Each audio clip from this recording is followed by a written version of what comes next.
Welcome back, you guys, and we've seen young NBA players take big leaps in their game that were expected or unexpected.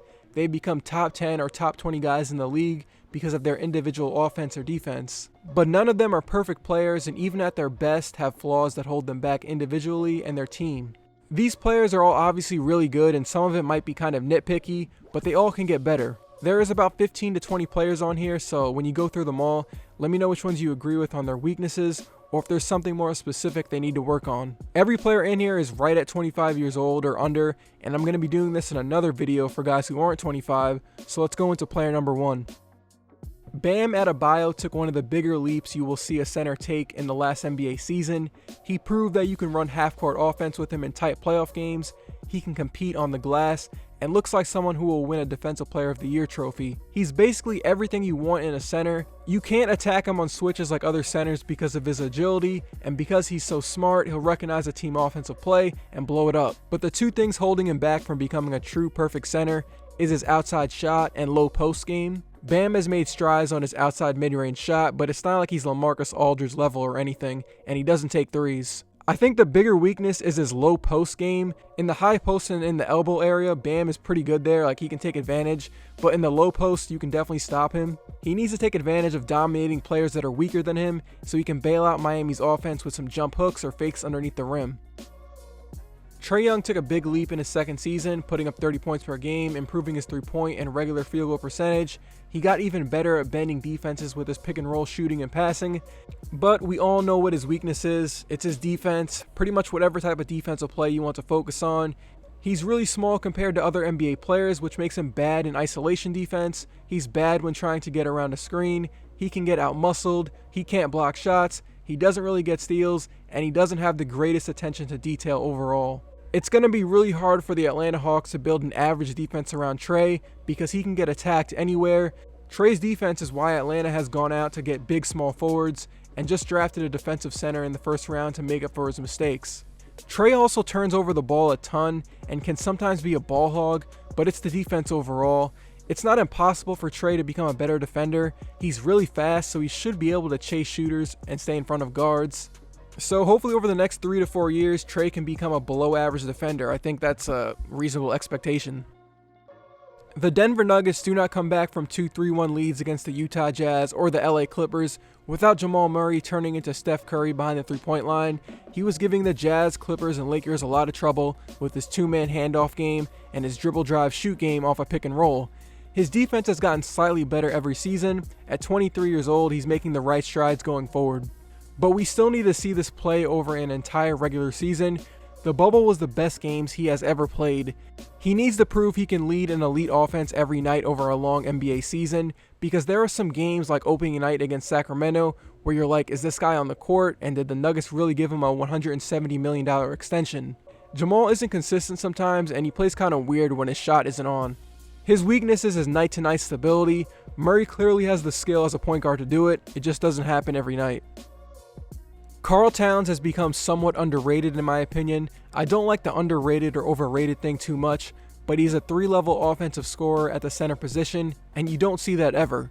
The Wolves might not be that good this year, and Cat is a part of it, but a center that puts up 26 points, 10 rebounds, 4 assists on pretty good efficiency is a great player.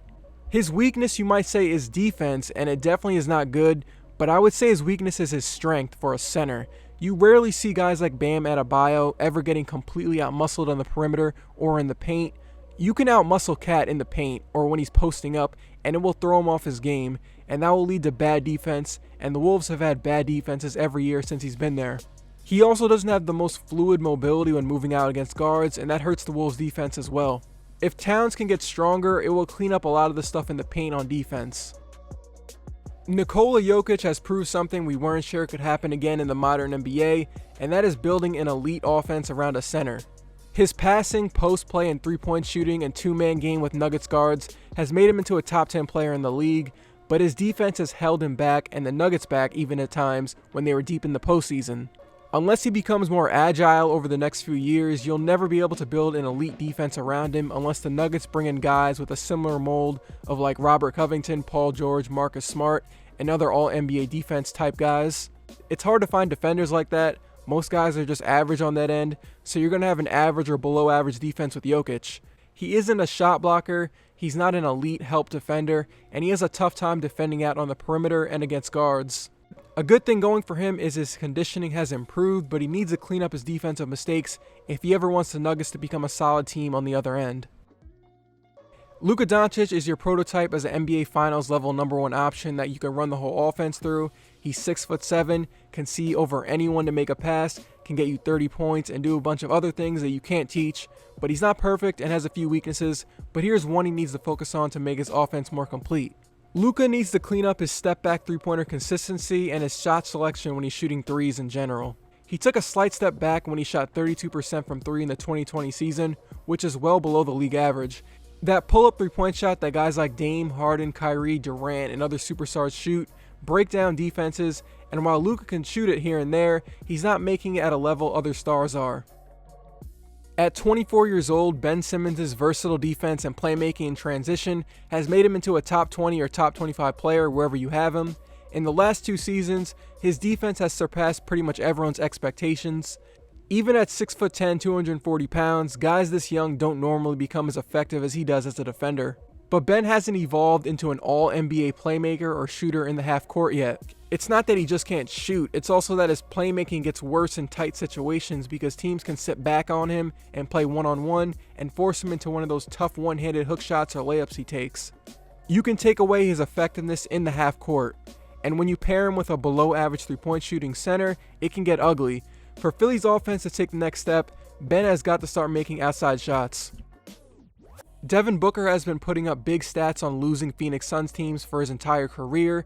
At 6'6", he can score from the three-point line. He has an in-between game with pump fakes and footwork that can get him an open mid-range shot. And if he gets to the rim and gets fouled, he'll make his free throws. He's a scorer that can hold up your offense. But Booker has 3 weaknesses that stand out to me, 2 that he definitely can fix, and another that's just not his fault to me. The 3 of them are his focus on defense, his turnovers, and his athleticism. Booker doesn't have that like Zach LaVine or John Morant 1-foot or 2-foot explosiveness when going for a dunk or layup.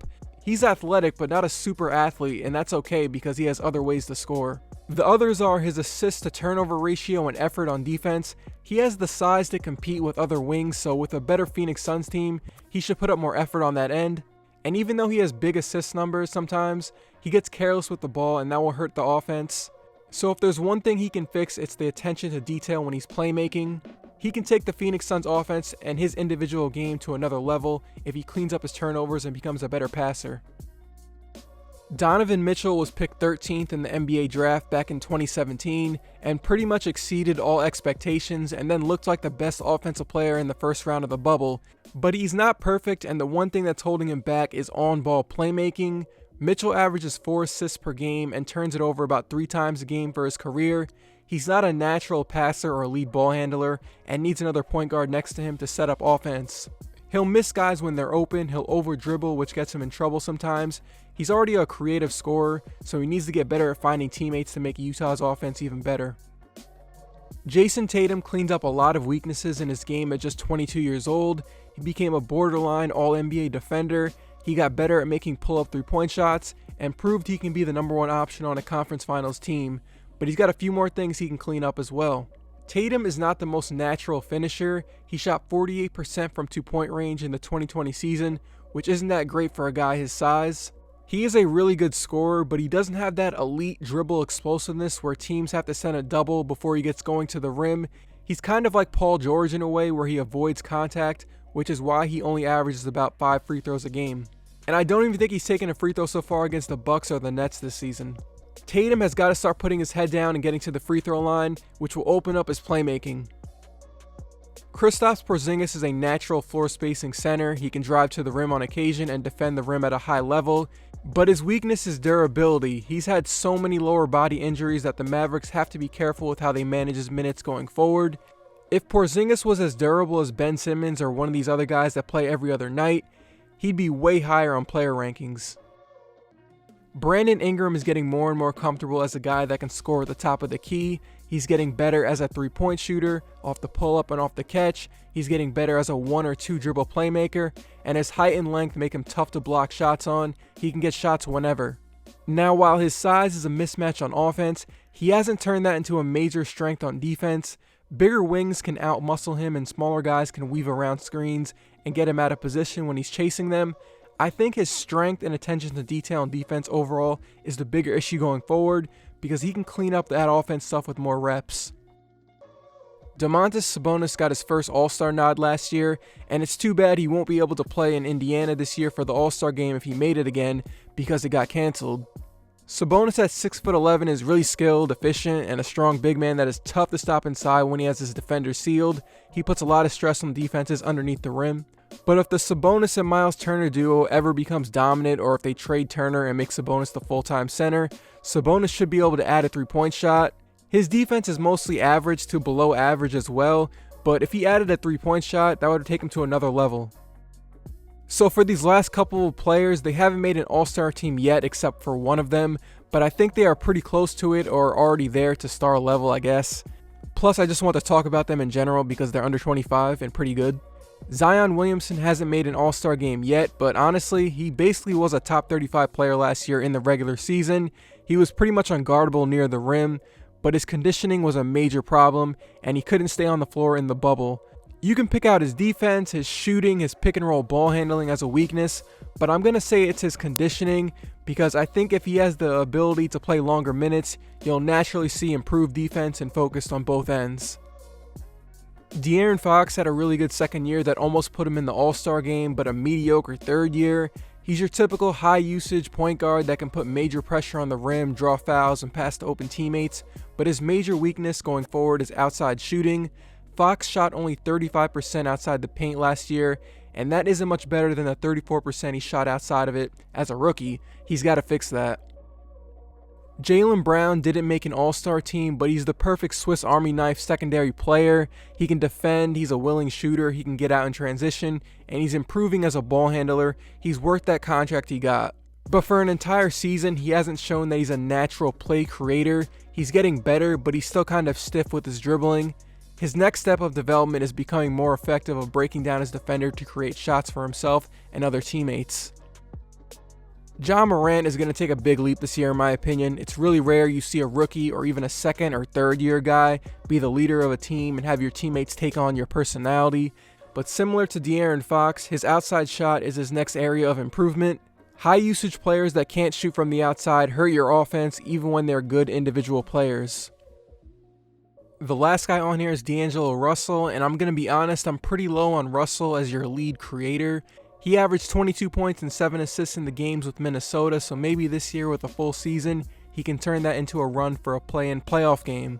His lateral quickness is rough, so he's not a good defender, and he's not a super freak athlete, so he doesn't rise over or around people when he goes to the rim, which is fine, but it holds him back. He would become a more well-rounded player if he just slightly cleaned up his offense, but took massive steps to become an average defender. And that is it for NBA players 25 and under who need to fix this weakness to become a better player. I'm going to be doing this for other guys like Paul George and Damian Lillard for the next video, and I'm going to be doing it for NBA Hall of Famers or maybe top 10 players of all time. I haven't really decided yet, so yeah, I'll see you guys then.